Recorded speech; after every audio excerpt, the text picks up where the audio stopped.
Hello everyone, good evening. By the way, my name is Angelo Itinti. I'm your Master of Ceremony to this evening, and I'm very thankful that I'm your MC to this. As we will proceed to this program, we like to call everyone to please stand up to.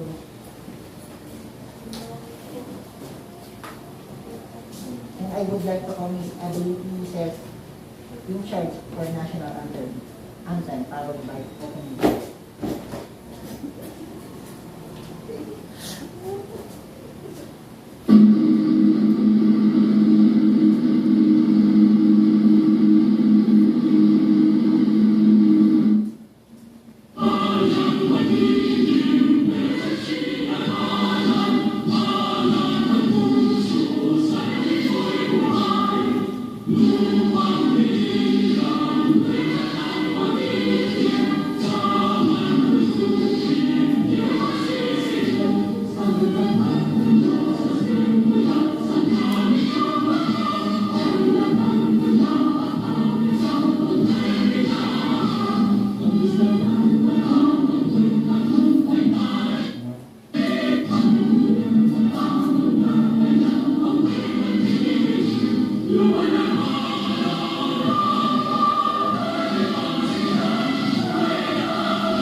I would like to call Miss Leon and Miss Clinton to our opening prayers.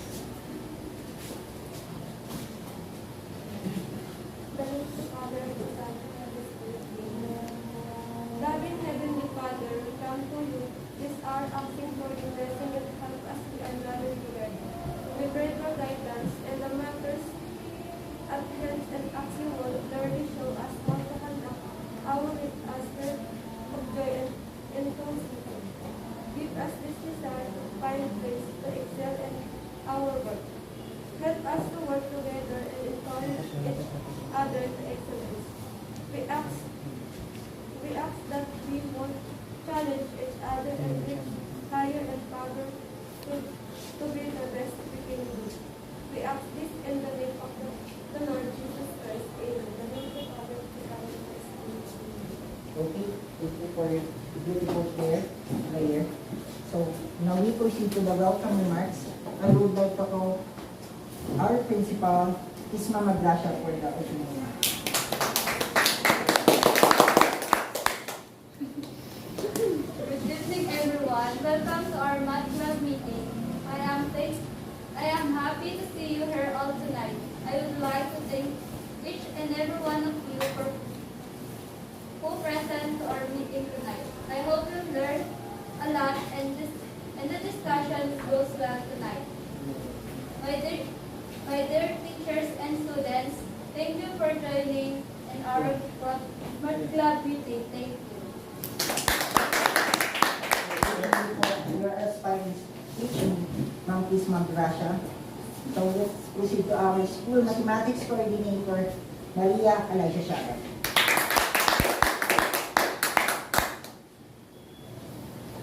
So good evening, everyone. Thank you to each and everyone for being with us today. We are very thankful to be able to welcome those of you that have been with us this evening. So before we get started to the specific topic, I would like to express my sincere appreciation to all of you who generously helped us to make this event come together to become a success. I hope this event will become good and smooth. Thank you. Elijah Shagat for your a bit of wisdom. Let's proceed to the roll call, which is Mr. and Mrs. Sipnayan, 2022-2023.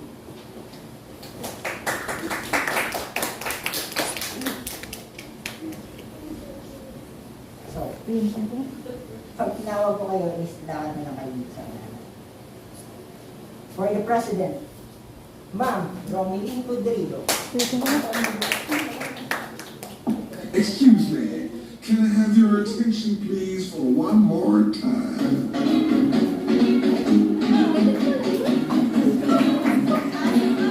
Sweet tastes like gold. Or Vice President, let's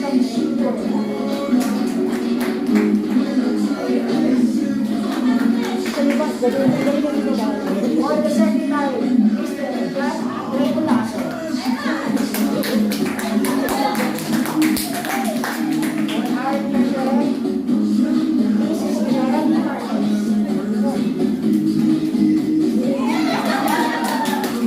Or our Auditor, Mr. Sergey Greenwood. Or the PIO, Mrs. Tina Ann Gagna.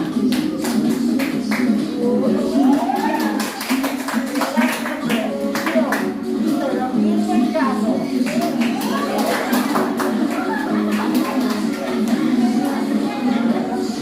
Okay, thank you for your nomination, everyone.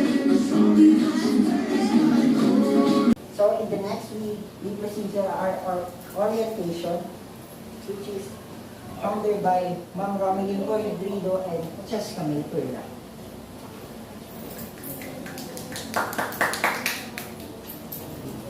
So, we're gonna discuss chapter 8, reading and reporting. So, for this chapter, we're gonna talk about function of grading and reporting system. Second is type of grading and reporting system. Third is development of grading and reporting system. And the last is assigning letter grades and computing grades.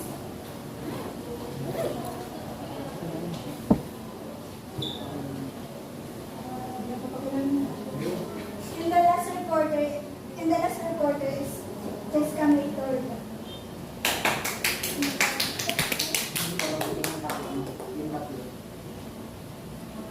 My topic is distribution of grades and guidelines for affected grading, then conducting parents-teachers conferences, and the last, sa guideline for a good conference. Okay, the topic to be discussed is grading and reporting by Ma'am Romelyn Rodrigo. So the main aim of grading and reporting is to provide results. So in brief, understanding for myriad users. So which did several big questions. So we have several questions about grading and reporting. So number 1, what should I count as achievement or effort to? Number 2, how do I interpret a student's score? Number 3, do I compare it to other student scores? Norm, conference, the standard of what they can do. Criterion reference or some estimate of what they are able to do. Learning potential or self-conference. Number 4, what should be my contribution of grades? How do I determine it? Number 5, how do I display the student progress or strengths and weaknesses to student, their parents? All of these questions will be answered through this chapter. Measurement and assessment of learning are the first 2 steps, and educational evaluation, grading and reporting are the two remaining stages in the process. Measurements are simplifying numerical aids, which verification in the education process. It is therefore very important.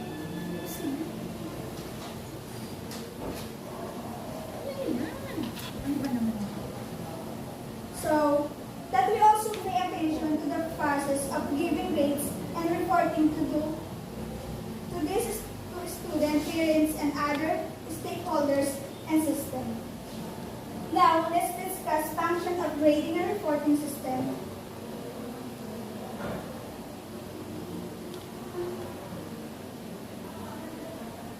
Grading and reporting system have some very important function in the education process. So we have 3 functions of grading and reporting system. So the first is enhancing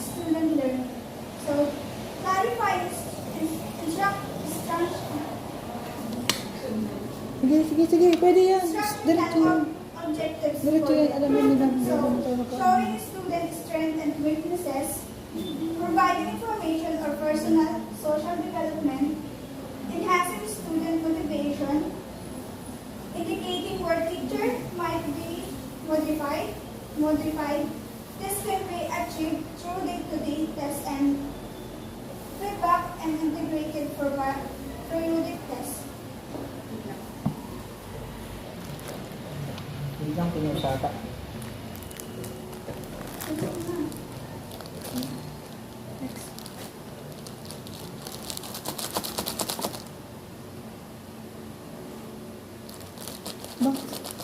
So the second is administrative and guidance uses. So the administrative and guidance purpose of grading and reporting process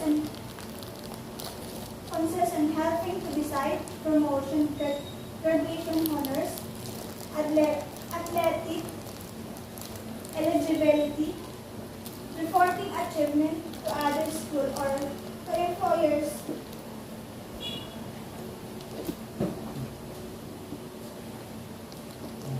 Sa cellphone na to.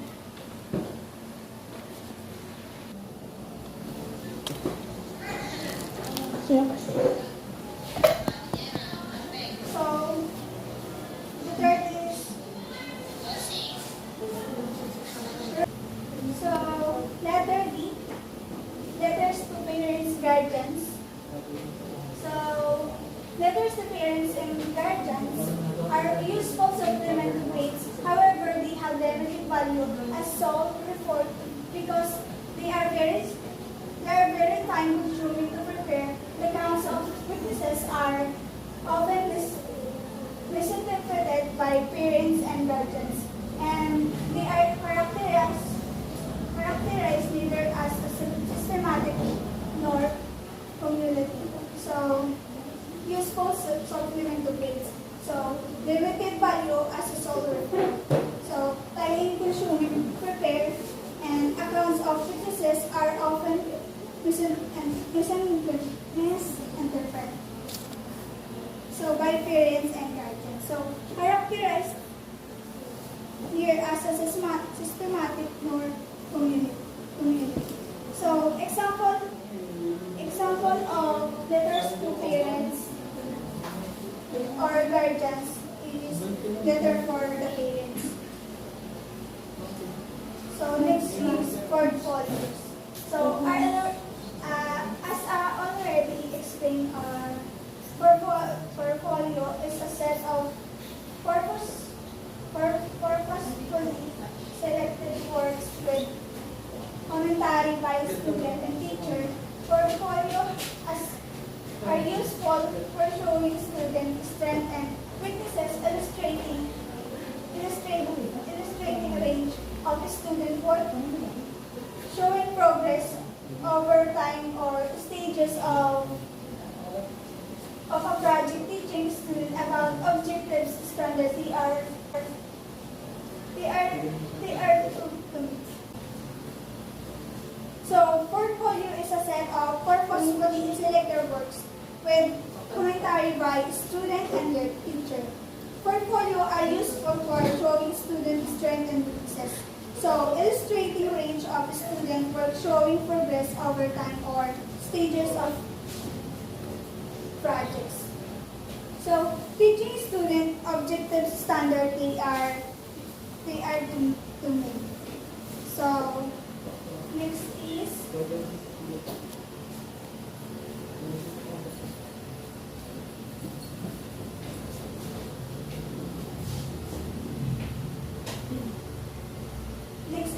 parent-teacher conferences.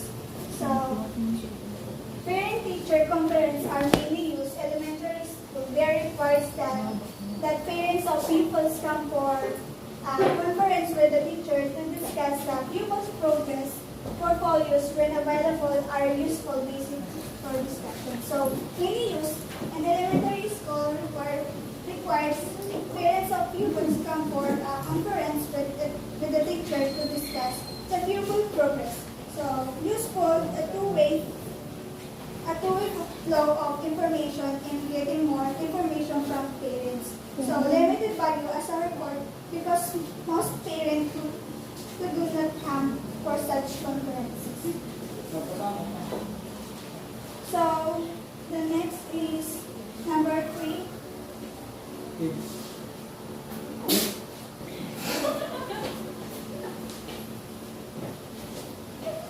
Number 3, development of a grading and reporting system. So it should be developed cooperatively, parents, students, school, performance, in order to ensure development of a more adequate system and system that is understandable to all. So second is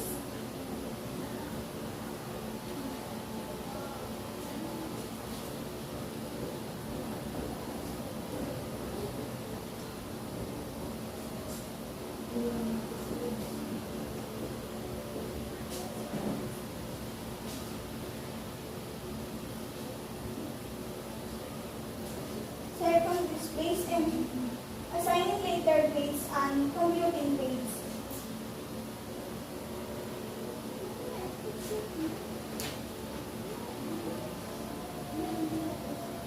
So the way are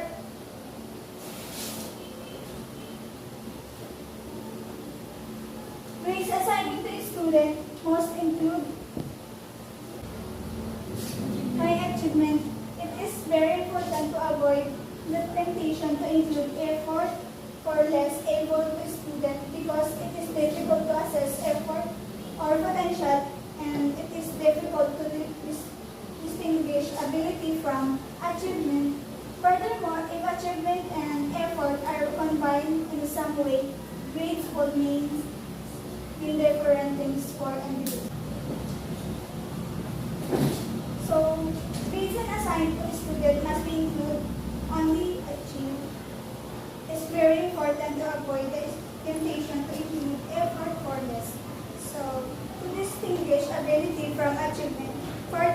Furthermore, if achievement and effort are combined in some way, grades will mean different things for different individuals. So, only achievement must be considered with assigning grades to student if individual to receive to include effort for less and capable to the students. So furthermore, grades will mean different things with different people's success. Education with makes anyway. So follow guideline may to be considered such data. So the first is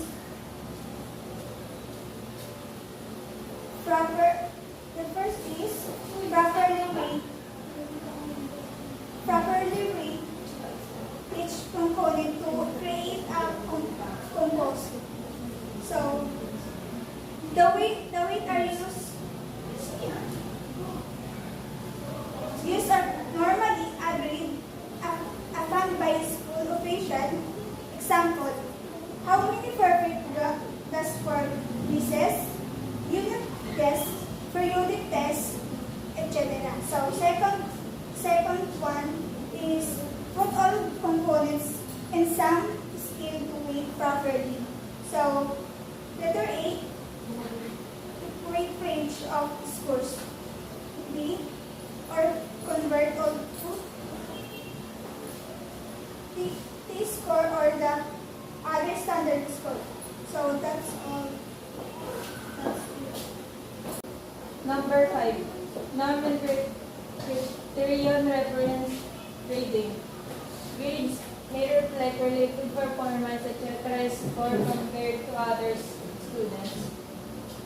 This is more commonly called a norm reference grading system, not just a system. Letter A. Grade depends on what group you are in, not just your own performance. Letter B is typical grades may be shifted up or down depending on widely used because much classroom testing is norm reference. Grades may also reflect absolute performance, etc. Score compared to specified performance standard. This is more commonly called criterion references grading in such a system. So norms references grading is reflect related performance. Example is score compared to other student or ranking performance. Advantage to norm references grading is they is easy for instructor to use. They work with situation requiring regret differentiation among students. Disadvantage of norm is an individual grade is determined not only by his her achievement but also by the achievement of others.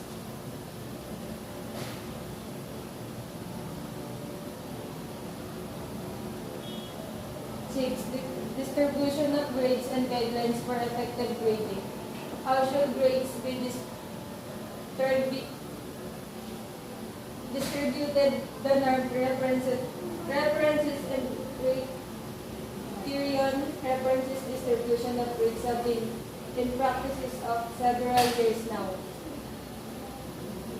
Letter A is normal curve is defensively only when we have a large unselected group. Letter B is when grading on the curve, school staff should set their range of grades for different groups and courses.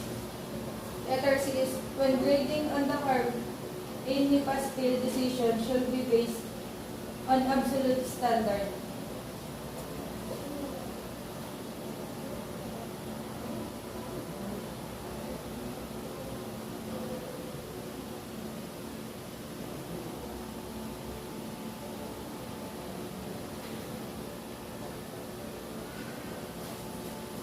Letter D, standards and grades should be understood and felt by all teachers. So guidelines for effective grading is the following guidelines for effective grading and reporting may recommended for use in elementary school. Describe grading procedures to students at the beginning of instruction. Clarify that course grade will be based on achievement only. Explain how other factors will be reported. So relate grading procedures to intended learning outcomes. Returns and review all test results as soon as possible. Be fair, avoid bias when adapt review to evidence if still that give to higher grades. So the last one is conducting parents-teacher conferences. Parent-teachers conferences become productive when they are careful and the teachers in skills and just conferences. Skill in conducting parents conferences can be developed. Here are some hints on conducting good conferences. Guideline for a good conference. A guideline for a good conference is a make plan, review your goals, organize the information to present, make list of point to cover, and question to ask. That's all. Thank you.